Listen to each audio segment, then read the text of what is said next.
Bismillahirrahmanirrahim. Assalamu alaikum. Dear students, hope you are fine and taking good care of your health. Today our topic is density of an object. We already discussed density of an object. We know the formula to find the density of an object, that is equal to rho. Mass per unit volume is called density. But we can also find density by Archimedes principle. Archimedes principle से भी हम density find कर सकते हैं किसी भी object की. किस तरह से find कर सकते हैं उसको अब हम discuss करेंगे. First of all, I take a flask जिसको मैंने वाटर या किसी भी लिक्विड से इस पॉइंट तक क्या कर लिया, फिल कर लिया है. एक मास है मेरे पास, किसी भी ऑब्जेक्ट, कोई भी ऑब्जेक्ट है जिसका मास m है. एक स्प्रिंग बैलेंस के जरिए क्या है, अटैच है. स्प्रिंग बैलेंस वेट को काउंट करने के लिए क्या होता है, इस्तेमाल किया जाता है. जब, और ये आपके पास एक एम्प्टी बाउल है, जब भी किसी मास m या किसी ऑब्जेक्ट को हम डिप करते हैं उस लिक्विड में, तो जो भी लिक्विड है, जो भी वाटर है, वो इस नल के जरिए इस बाउल में आना शुरू कर देता है, रश आउट शुरू कर देता है, और ये क्या होना शुरू हो जाता है, फिलअप होना शुरू हो जाता है. तो आपको पता है आर्किमिडीज प्रिंसिपल में हमने पढ़ा था कि जब ऑब्जेक्ट यहाँ पर होता है तो उसका वेट ज्यादा होता है. फॉर एग्जांपल ये है आपके पास W1 है, वेट है ऑब्जेक्ट का. So I write here weight of object.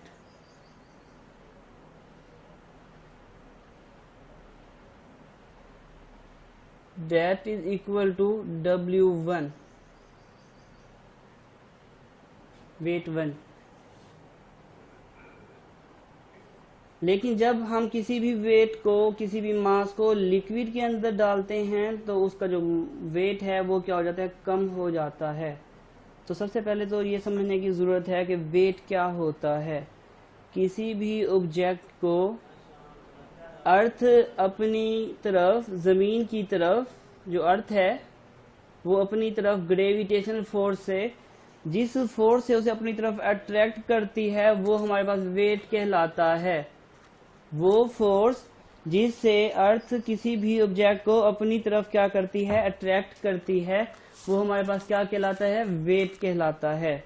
जिस फोर्स से, फॉर एग्जाम्पल कोई हैवी ऑब्जेक्ट है, उसे ज्यादा फोर्स से अट्रैक्ट करती है जमीन, वो तेजी से जमीन की तरफ आ जाता है. और अगर आपके पास कोई जिसका मास कम हो, फॉर एग्जांपल कोई पेज है, वो जमीन की तरफ बहुत देर से नीचे की तरफ आएगा. क्यों, उसका मास कम है, इसलिए उसे वो कम फोर्स से अट्रैक्ट करेगी जमीन. और जब कम फोर्स से अट्रैक्ट करेगी तो उसका वेट क्या हो जाएगा, कम हो जाएगा. तो वेट एक फोर्स है बेसिकली, जिससे जमीन, अर्थ अपनी तरफ किसी भी ऑब्जेक्ट को अट्रैक्ट करती है. तो आर्किमिडीज ने हमें क्या कहा था, जब वो ऑब्जेक्ट लिक्विड से बाहर होता है तो उसका वेट ज्यादा होता है, जिसे हमने कहा वेट ऑफ ऑब्जेक्ट W1. जब हम उसे लिक्विड में डिप करते हैं तो जो वेट ऑफ ऑब्जेक्ट है वो लूज हो जाता है, डिक्रीज हो जाता है. Wait of object in liquid वो क्या हो जाएगा, W2.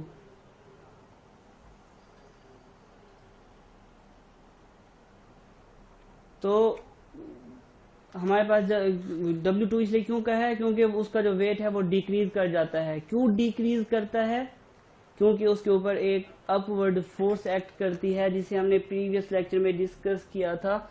जब हम किसी भी ऑब्जेक्ट को लिक्विड में डिप करते हैं, तो इमर्स करते हैं, तो उसके ऊपर एक अपवर्ड फोर्स लगती है, जिसे क्या कहते हैं हम, अपथ्रस्ट फोर्स कहते हैं. तो जब अपथ्रस्ट फोर्स अपवर्ड की जानिब लगती है उस ऑब्जेक्ट पर, तो उसका वेट जो है वो क्या हो जाता है, कम हो जाता है. तो कितना कम होता है उसका वेट, उस लिक्विड के इक्वल जिसको ये क्या करता है, डिस्प्लेस करता है. तो यहाँ पर लेट कर लेते हैं इसका वेट क्या होगा. तो वो वेट होगा जी, weight of equal volume of liquid, weight of equal volume of liquid कि जितना लिक्विड क्या हो गया, जो इस लिक्विड का वॉल्यूम है उसके इक्वल इसका क्या होगा, वेट होगा लिक्विड में इमर्स्ड होने के बाद, डिप होने के बाद। ये जो मास है इसका वेट क्या होगा, उस लिक्विड के इक्वल होगा जो डिस्प्लेस होकर उस बाउल में चला गया है, उसके वॉल्यूम के इक्वल होगा। तो लेट कर लेते हैं वो है W। तो वो किस तरह से फाइंड होता है, वेट ऑफ ऑब्जेक्ट जब वो लिक्विड में नहीं था, बाहर था, तो उसका वेट क्या था W1, जो कि ज्यादा होगा। लिक्विड में इमर्स करेंगे, इसको डिप करेंगे तो उसका वेट कम हो जाएगा जो कि है W2। तो हम ज्यादा में से क्या करते हैं, कम को सब्ट्रैक्ट कर देते हैं। तो हमारे पास क्या आएगा, W1 माइनस W, जो कि आपके पास क्या आता है, W के इक्वल आता है। Archimedes principle is also helpful to determine the density of an object. The ratio in the weights of a object with an equal volume of liquid is the same as in their densities. Here W2 is the weight of the solid in liquid. According to Archimedes principle, W2 is less than its actual weight W1 by an amount W. तो हमारे पास अगर हम इसकी जो densities हैं उनका क्या कर लें, रेशो ले लें, तो हमारे पास क्या आता है, यहाँ पर हम लिख लेते हैं डेंसिटी ऑफ एन ऑब्जेक्ट क्या है आपके पास, D। Density of an object, ये जो ऑब्जेक्ट दिया हुआ है इसकी जो डेंसिटी है लेट कर लेते हैं वो है आपके पास D। और डेंसिटी ऑफ लिक्विड, जो यहाँ पर लिक्विड दिया गया है उसकी डेंसिटी हम आपको पता है किससे जाहिर करते हैं, रो से जाहिर करते हैं। इन दोनों को डिफरेंस शो करने के लिए मैंने ऑब्जेक्ट की डेंसिटी को D से शो किया है, लिक्विड की डेंसिटी को रो से शो करते हैं। अगर मैं इन दोनों की रेशो ले लूं जो कि किसके इक्वल है, D ओवर रो रेशो, 5:3 है फॉर एग्जाम्पल, आप उसे लिख सकते हैं 5/3। तो अगर मैं इन दोनों की डेंसिटी की रेशो ले लूं तो जो लिक्विड का वेट है और जो ऑब्जेक्ट का वेट है वो उसके क्या होगा, इक्वल होगा। W1 ओवर क्या आ जाएगा, W। जो डेंसिटीज की रेशो है वो ऑब्जेक्ट और लिक्विड की वेट की रेशो के इक्वल होगा। ये हमने आर्चिमीडेस प्रिंसिपल में पढ़ा था। जो अर्थरस फोर्स के ऊपर एक्ट कर रही होती है वो किसके इक्वल होती है, इक्वल टू दी, उसके उस वेट के इक्वल होती है जितना लिक्विड डिस्प्लेस होता है। तो यहाँ पर हमने अगर हम उनकी रेशो लें तो वो भी क्या होंगी, आपस में इक्वल होंगी। और आपके पास W की वैल्यू क्या है, D over rho is equal to W1, और W किसके इक्वल है, W1 minus W, W1 minus W2 के इक्वल है। तो अगर आपने यहाँ से ऑब्जेक्ट की डेंसिटी फाइंड करनी है D, तो वो आप इजीली फाइंड कर सकते हैं। किस तरह से फाइंड कर सकते हैं, रो यहाँ पर डिवाइड हो रहा है, राइट साइड पर जाके क्या हो जाएगा, मल्टीप्लाई हो जाएगा, W1 minus W2 multiply by क्या आ जाएगा, रो आ जाएगा। अगर आप W1 आपको मालूम हो, W2 भी आपको मालूम हो, और लिक्विड की डेंसिटी जो कि फिक्स्ड होती है वो भी आपको गिवन हो, तो आप क्या कर सकते हैं, आप इजीली ऑब्जेक्ट की डेंसिटी इस फार्मूले से भी फाइंड कर सकते हैं। और ये भी इन exams as a long question भी पूछा जाता है।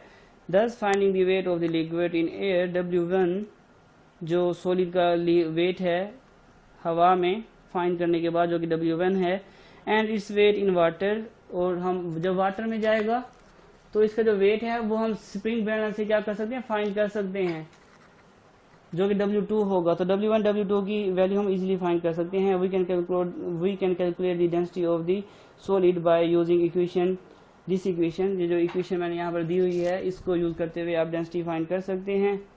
और ये बाज़ औक़ात एज अ लॉन्ग क्वेश्चन भी एग्जाम में पूछा जाता है, और ये एक इम्पोर्टेंट लॉन्ग क्वेश्चन है, मोस्टली पूछा जाता है, बाज़ औक़ात नहीं बल्कि मोस्टली पूछा जाता है। तो आप इसको अच्छे से कर लेंगे। बज़ाहिर तो ये छोटा सा लग रहा है, लेकिन ये इसकी जो थ्योरी है जो मैंने आपको यहाँ पर एक्सप्लेन की है वो भी आप इसमें क्या करेंगे, ऐड अप करेंगे। Thank you.